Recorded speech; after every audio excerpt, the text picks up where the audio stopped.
விவசாயிக்கு நிலம் என்பது வெறும் சொத்து இல்லை, அது மட்டும்தான் அவர்களது வாழ்வின் ஆதார், குடும்பத்தின் ஒரு அங்கம். வயிற்றை நிறைக்கும் வயலை தரிசாக பார்க்கும் வேதனை எத்தனை கொடியது என்பதை இன்னொரு விவசாய மனம்தான் அறியும்.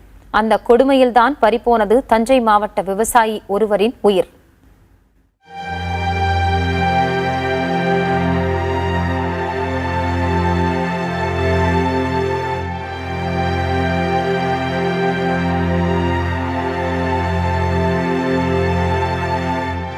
தஞ்சை மாவட்டம் திருவையாற்றை அடுத்த கீழ திருப்பந்துருத்தி கிராமத்தை சேர்ந்த விவசாயி ராஜேஷ் கண்ணன் 3 ஏக்கரில் விவசாயம் செய்து வந்தார்.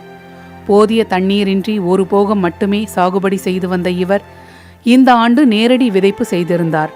25 நாட்களாகியும் போதிய தண்ணீர் கிடைக்காமல் காய்ந்து கிடக்கும் பயிர்களைக் கண்டு மனம் வெதும்பியவரின் வாழ்க்கை வயலை நினைத்து பட்ட கவலையில் முடிந்தே விட்டது.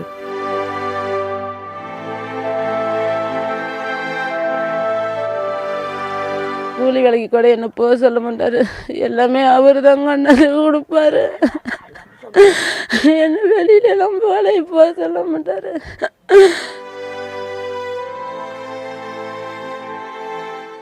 இறந்த கணவரின் நினைவில் அழுது தவிக்கும் சாவித்ரி அவரின் சட்டையை வைத்துக் கொண்டு அழும் காட்சிகள் மனதை பதற வைக்கின்றன.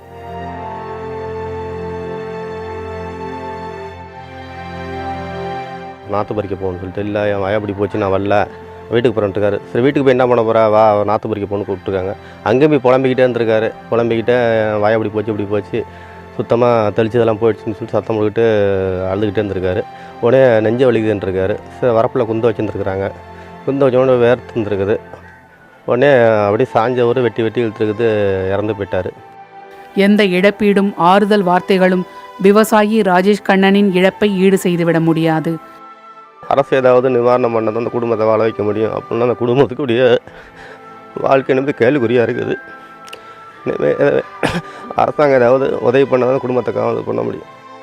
இனி என்ன செய்ய போகிறோம் என்று தெரியாமல் இந்த குடும்பம் திகைத்து நிற்கிறது. புதிய தலைமுறைக்காக தஞ்சையிலிருந்து செய்தியாளர் காதர் ஹுசேன்.